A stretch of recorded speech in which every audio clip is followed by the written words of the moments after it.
Agora, se o mundo ocultista quer obter o controle e o mundo ocultista controla Roma, por que não ficar tudo sob o controle do ocultismo? Não seria interessante? Eu só estou especulando. Eu não posso provar isso. Eu só estou dizendo o que Rivera disse, mas infelizmente ninguém deu crédito a ele. Então vamos olhar o que está acontecendo. Fátima é um lugar muito interessante, porque no passado o islamismo controlou a Espanha e Portugal. E aqui está o Papa em frente da estátua de Fátima.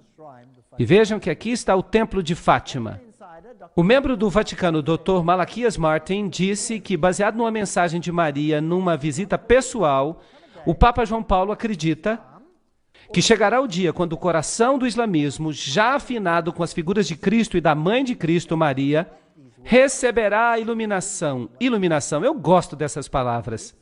Elas têm um som agradável que ele precisa, uma segunda Fátima, na qual eles o reconhecerão como vigário de Deus na terra. Então, quem precisa ser reconhecido como vigário de Deus? O Papa deve ser reconhecido como vigário de Deus. Então, com os companheiros de viagem, como a Igreja da Inglaterra, a Igreja Episcopal e outras semelhantes, o Papa poderá ser adorado como o Pai Santo e Infalível por mais da metade da população mundial. Eu gostaria de corrigi-lo. Toda a população mundial. Mas isso está além do que eu quero dizer. Agora, o islamismo primitivo. Qual foi a área que ele ocupou? Esta área. Quem governava esta região? Quem a governava? Apenas o cristianismo. Antes da chegada do islamismo, aí estava o cristianismo.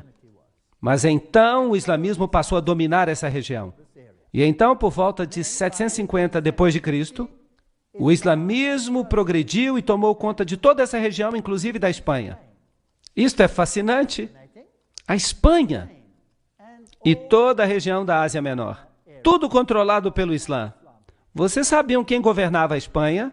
Eram os visigodos. E os visigodos tinham um evangelho diferente do católico. Eles estavam mais alinhados com os ostrogodos, que de fato guardavam o sábado. Eram povos problemáticos que de alguma forma precisavam ser anulados, nem que fosse por um período de tempo. Eu estou especulando. 900 depois de Cristo. Ali vão eles para o norte da Espanha. Ali estavam os francos que apoiavam muito o catolicismo. E vagarosamente o Islã começou a chegar. E toda essa região passou a ser controlada pelo Islã. 1100 depois de Cristo, eles já estão aqui no sul da Espanha. E vocês sabem que o sul da Espanha é mais independente do que o norte. Houve batalhas tremendas nessa região da Espanha. E então eles ganharam domínio sobre esta região. E em 1500 depois de Cristo, eles então saem da Espanha e o Império Romano Ocidental se torna totalmente católico. Agora é católico. E Roma controla o mundo católico. E o Islã controla esta região. Aqui está a distribuição atual do islamismo. Há duas seitas, o Sunni e os Shia, e eles controlam áreas vastas. Uma área enorme. Mas inicialmente, onde os cristãos estavam, hoje você pode dizer que é tudo islamita. Há uma história interessante que se conta, que as penas vermelhas vêm do fato de que eles as mergulharam no sangue dos cristãos. Eu não quero especular. Eu não sei se isso é verdade ou não. Eu não quero ficar especulando. Mas é interessante. Lembrem-se que Gary H.K. fala das antigas religiões de mistério, sob o controle dos maçons e dos Illuminati e do Concílio Mundial de Igrejas. Mas e se os verdadeiros místicos que controlam o cenário estão de fato em Roma? Mas e se eles controlam tudo, inclusive esta outra religião, através de pessoas de dentro? E se você monta o quebra-cabeças, com todas as referências que existem, há laços íntimos entre os templários e as sociedades secretas do islamismo. Os ismaílis, os karmatitas, os fatimitas, os drusos e os assassinos. Agora, os assassinos são interessantes. Eles estão dispostos a se matar para que possam obter alguma vantagem. Eles explodem a si mesmos para destruir outras pessoas. Será que há algo assim hoje em dia? Sim, então nada mudou. A história se repete mais uma vez. Agora, quem eram essas sociedades secretas que estavam mancomunadas com os templários? Ou será que os templários as controlavam? Quem sabe? Vamos ler alguma informação sobre os assassinos. Os graus dos assassinos são os seguintes. Primeiro, o grão-mestre, conhecido como Sheikh al-Jabai, ou o Velho da Montanha. Em segundo lugar, o Dail Kebir do Grande Priorado. Em terceiro lugar, os iniciados Dais. Em quarto lugar, os Rafiks ou associados. Em quinto, os Fadais ou devotos. Em sexto, os Lassiques ou irmãos da lei. E finalmente, as pessoas comuns, que deveriam ser simplesmente instrumentos cegos. Isso soa familiar? A pobre massa cega, os catecúmenos. Planos contra a religião não eram, obviamente, admitidos pela ordem. A conformidade estrita ao Islã era exigida de todas as fileiras mais baixas dos não iniciados, mas o adepto aprendia a distinguir o engano da fé e das obras. Nós estamos falando de países inteiros, sujeitos a essas pessoas de dentro, que usavam seus habitantes como gado humano. Você não sente pena deles? Como nós também temos que ter pena de nós mesmos? Porque nós também temos sido enganados. Então, com o incentivo do paraíso, os assassinos alistaram instrumentos para sua obra criminosa e estabeleceram um sistema de assassinato organizado com base no fervor religioso. Nada é sincero e tudo é permitido. Essa é a base da sua doutrina secreta. E os jesuítas têm a mesma doutrina hoje em dia. Esta era concedida a poucos e ocultada sob o véu da mais austera religião e piedade, restringindo a mente sob o jugo da obediência cega. Pobres coitados, enganados pelos agentes satânicos. Também havia os fatimitas, que assumiram o controle. O fundador da dinastia fatimita dos califas foi um tal Ubaidallah, conhecido como Mahdi. Suas sociedades de sabedoria foram instituídas em Cairo. Darul Qimat, ou a Casa do Conhecimento, pelo califa número 6, Hakim, que foi canonizado como Deus após a sua morte, é adorado até o dia de hoje pelos drusos. Sob a direção desse homem, a grande loja do Cairo foi formada pelos fatimitas e continuaram o plano de Abdullah. Ali havia 9 graus, seu método de enlistar os prosélitos, seu sistema de iniciação, blá blá blá, são absolutamente os mesmos usados por Weishaupt, o fundador dos Illuminati. Então não há diferença entre Roma e essa gente. É a mesma organização. Será possível que eles estão usando tese e antítese já por milhares de anos? Para extirpar o remanescente do cristianismo? Mais tarde, quando a Igreja Ortodoxa se separou, o que eles fizeram? Eles criaram um império chamado Império Otomano. E eles então entraram e eles mataram os sérvios, que eram ortodoxos. E eles mataram os romenos, que eram ortodoxos. Eles estupravam as mulheres, jogavam as crianças aos ares e as aparavam com a ponta da baioneta. Dizimaram todas as áreas ortodoxas. Incrível. E aqueles que conseguiram escapar para o norte e para a Rússia, não escaparam à espada do comunismo. A Lenin e seu bando de assassinos. Tem havido uma guerra religiosa desde a morte de Cristo. E quem está sendo destruído? As almas dos homens. Aqui estão os homens do Islã. Quem são os de dentro? Quem são esses ayatolás? Será que o mundo deveria ter medo? Eles querem que o mundo tenha medo. Você tem tese e antítese. Nas guerras mundiais, eles disseram, a ameaça é o comunismo. Eles queriam que você sentisse medo, para que você pudesse aceitar quaisquer mudanças necessárias para vencer a ameaça. E agora usam isso como a próxima ameaça, para criar a síntese que desejam. Vão esfregar as duas, uma religião contra a outra. A cultura dos judeus e dos cristãos, a cultura do Islã, vão esfregar uma na outra para que elas se destruam mutuamente, até que nada sobre, até que haja síntese. E então você vai ter uma religião mundial. E Lúcifer vai ficar alegre porque ele será o rei. Não foi isso que Albert Pike disse? O que ele ia fazer? Uau! Quem são esses homens do Islã? Eu já falava desse homem muito antes que alguém descobrisse que ele era um maçom do grau 33. Vocês sabem que ele se tornou o terrorista número 1 e talvez ele nunca seja pego. Ninguém sabe onde ele está. Ninguém sabe se ele está vivo. Nós vamos falar sobre ele amanhã. A Bíblia é uma parte indispensável da mobília de uma loja maçônica cristã. Eu já mostrei esse texto para vocês. Vem de Morais e Dogma, somente porque ele é o livro sagrado da religião cristã. O Pentateuco hebraico numa loja dos judeus e o Corão numa loja de Maomé devem estar no altar. E um desses, e o quadrado e o compasso, devidamente compreendidos, são as grandes luzes pela qual um maçom deve trabalhar e andar. Qual? Obviamente não a Bíblia, porque Morais e Dogma, o próprio livro diz que odeia a Bíblia. Foi isso que o livro disse, lembram-se da citação? Mas mudaram tudo. E o Pentateuco hebraico? Bem, isso é uma parte da Bíblia. Então o que é que sobra? O que é que sobra? Por eliminação, o Corão. O Corão como ele existe agora ou corretamente compreendido? Provavelmente corretamente entendido. Por quê? Porque o Corão diretamente rebaixa Jesus Cristo. É o livro que diretamente rebaixa Jesus Cristo.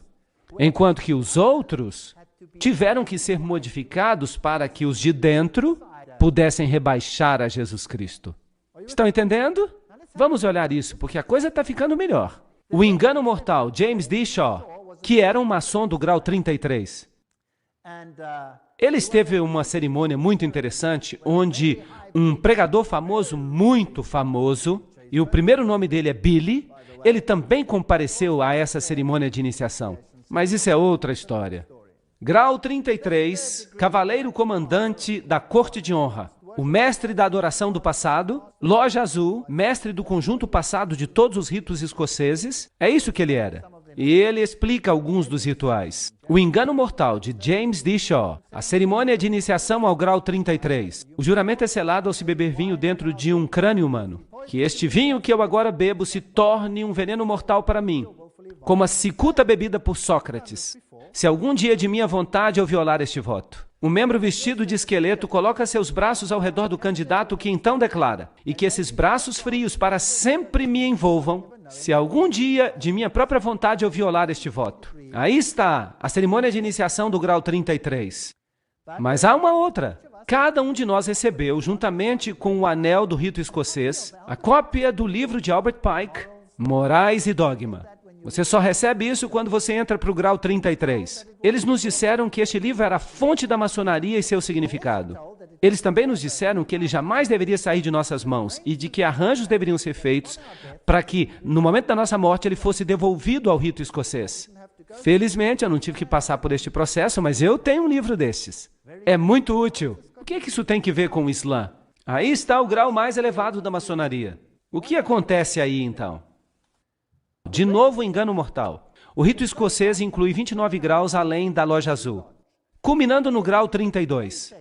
O rito de York tem o equivalente aos 29 graus do rito escocês, e quando se avança neste caminho, se chega ao grau de cavaleiro templário. Então, o rito de York leva você até os cavaleiros templários, e o outro até o grau 32, o rito escocês. Além disso, o altar, uma ordem árabe antiga, dos nobres do altar místico, encontra-se disponível aos maçons de grau 32 e aos cavaleiros templários que desejam participar. Então, a ordem mais elevada está disponível para que os membros dessas altas ordens se tornem participantes do altar. Agora, os membros do altar são da ordem árabe, e isso serve para os protestantes. É aí que a conspiração engrossa. Vocês acham que há uma ligação entre a maçonaria, os templários e o Islã? Entre o cristianismo e o Islã? Bem, eu acho que sim.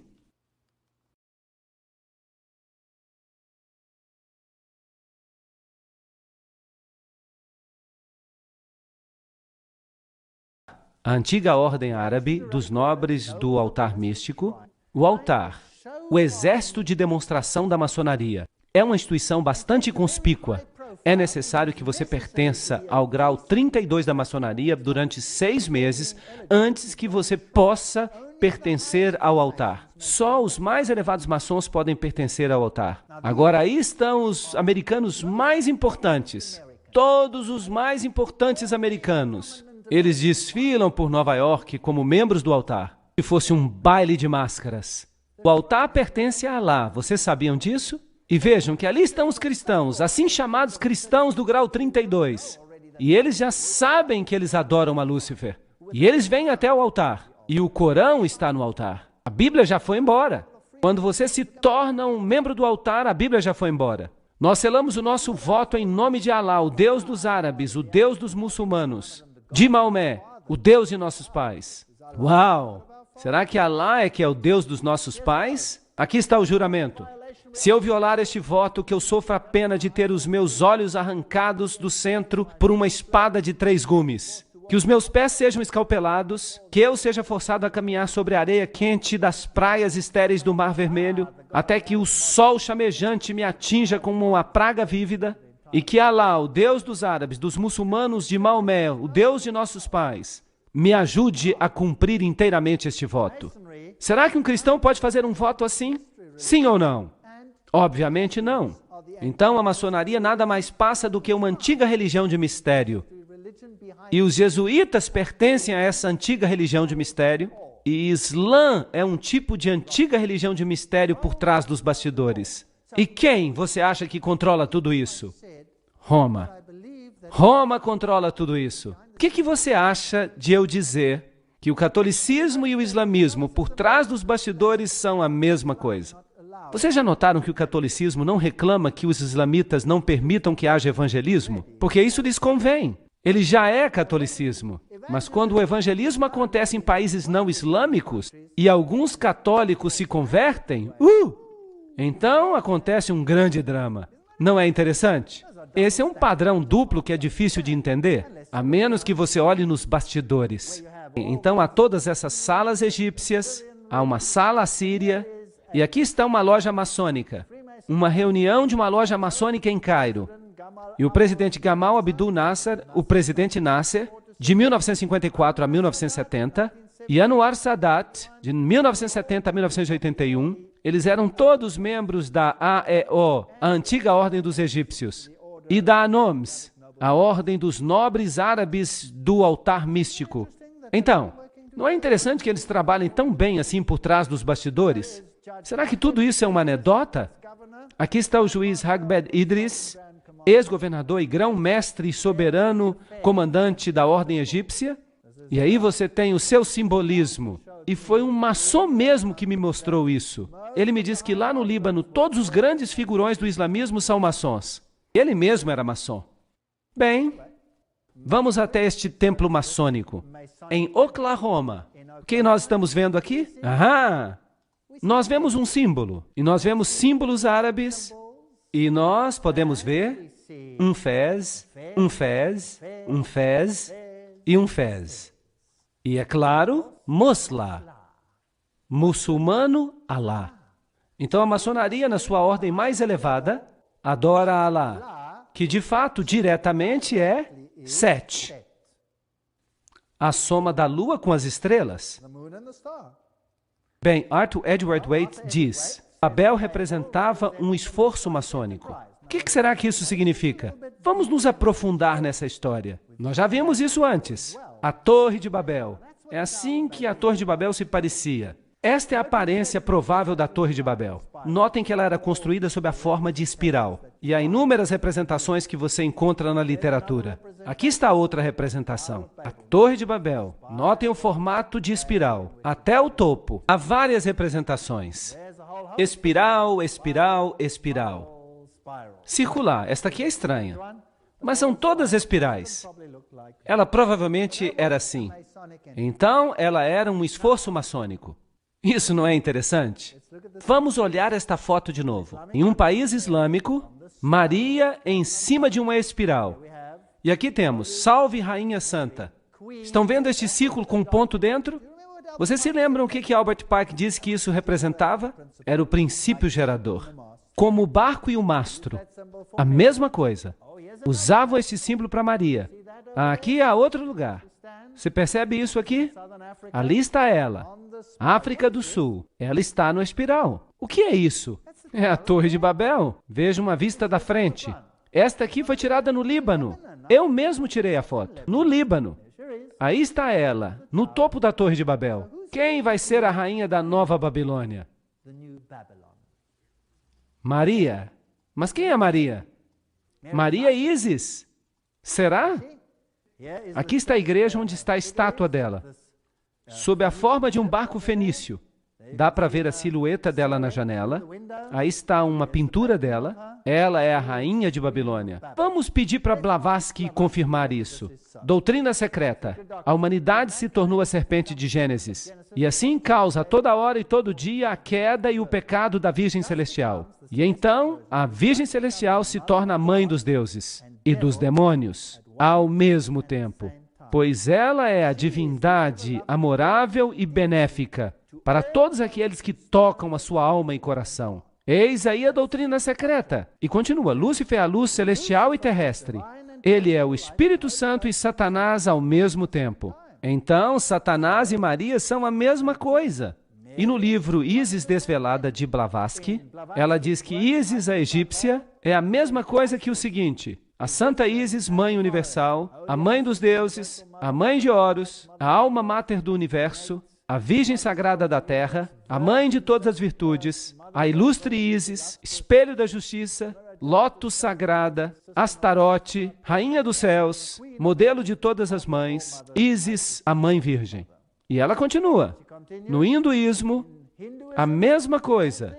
A Santa Nari, Mariama, interessante, a mãe da fertilidade perpétua, a mãe do Deus encarnado, a mãe de Krishna, a virgindade eterna, todas as mesmas características, a lista inteira. E então nós vamos para Ísis. E aqui está a litania da Igreja Católica, mesmo livro, o livro Doutrina Secreta. Aliás, Ísis Desvelada. Santa Maria, Mãe da Graça Divina, Mãe de Deus, Mãe de Cristo, Virgem das Virgens, Estrela da Alvorada, muito interessante, Rosa Mística, Rainha dos Céus, todos os mesmos títulos. Ísis Maria. Notem que vem de Ísis Desvelada, de Helena Petrovna Blavatsky. Ela mesma está falando. Quando Cirilo, bispo de Alexandria. Bem, o que você poderia esperar? Claro que tinha que ser Alexandria. Abertamente abraçou a causa de Ísis, a deusa egípcia, e a antropomorfizou para se tornar Maria, a mãe de Deus. E a controvérsia trinitariana tinha acontecido. Naquele momento, a doutrina egípcia da emanação do Deus criativo, de Emeft, começou a ser torturada de milhares de modos, até que os concílios concordaram com a adoção dela como ela agora se encontra. Aí está, o bispo de Alexandria transformou Ísis em Maria. Então é o mesmo velho culto.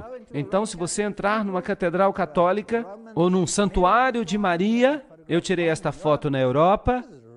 Esta é bem recente. Eu tirei esta foto há 5 semanas. Uma foto novinha. Ficou legal. Ficou bem no slide.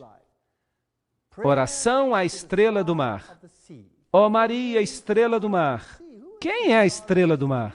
Quem é o Deus do mar? Era Poseidon.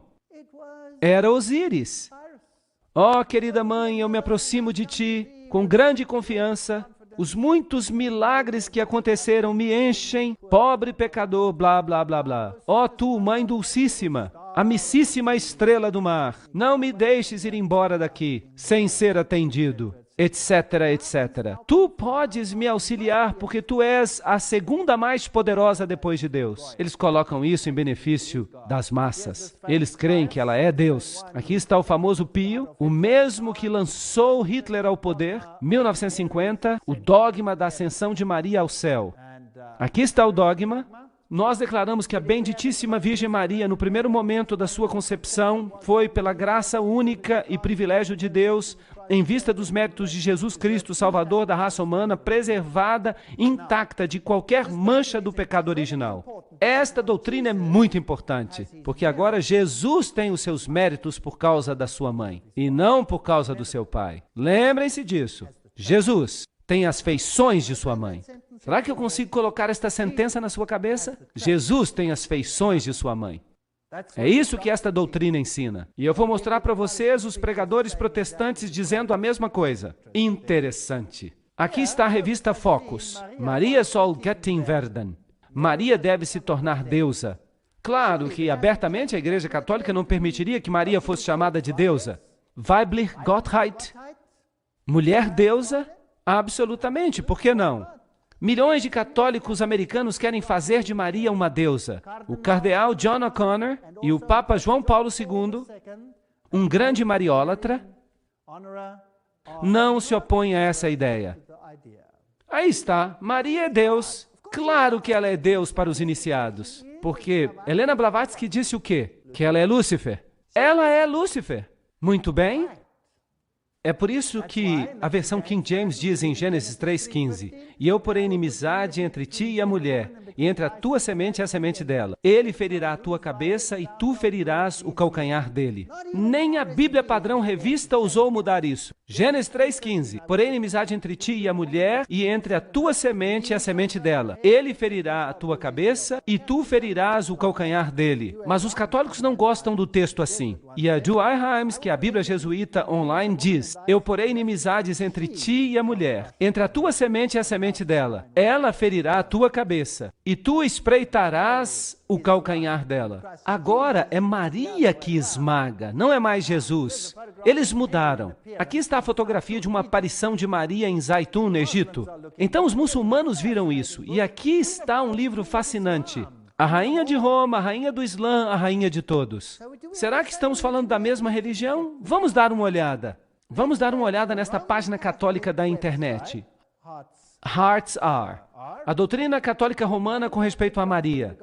Esta é a doutrina deles, não sou eu falando. A única, santa, católica e apostólica igreja, dirigida pelo bispo de Roma, sucessor de Pedro I Papa, sempre venerou a Santíssima Virgem Maria, inclusive a sua impecaminosidade. Pois a igreja segue a Escritura, especialmente o Novo Testamento, que ela mesma compilou tão perfeitamente quanto ela segue a sua tradição. Pois eis que todas as gerações hão de me chamar de bendita. Lucas 1,48. Este ainda é um documento católico. Não é surpresa que a mulher triunfe sobre o dragão vermelho, pois as Escrituras dizem isso desde o início. Lembrem-se de Gênesis 3,15, que declara: E estabelecerei inimizade entre tu e a mulher, entre a tua semente e a dela, ela há de esmagar a tua cabeça. Que versão estão citando? A versão católica jesuíta. Uau! Isso é interessante. Vamos continuar. Vem da mesma página da internet.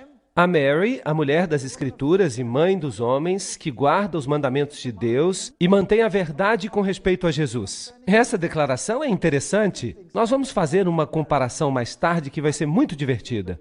A ela a igreja aplica as lindas palavras de sabedoria. Ela, o brilho que radia da luz eterna. Ela, o espelho inconspurcado da majestade de Deus. Porque Maria é cheia de graça. A igreja, através do Papa Pio IX, declarou-a como concebida de forma imaculada, sem pecado. Isso é muito importante. Maria passou a ser considerada Imaculada Conceição como resultado de suas aparições em Lourdes em 1858. Ela é imaculada, então Jesus é sem pecado por causa dela, não por causa de Deus, por causa dela. A Imaculada Conceição, ou melhor, o Coração Imaculado, Enciclopédia Católica, livro 6, página 965. Ela declara que coração, no sentido bíblico, significa pessoa interior. Portanto, a Igreja Católica diz que os bispos unidos deveriam consagrar o mundo ao seu coração imaculado.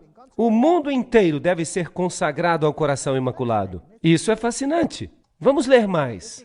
Sua importância excepcional foi confirmada, além disso, pela aparição de Maria em Fátima. Agora temos uma ligação interessante.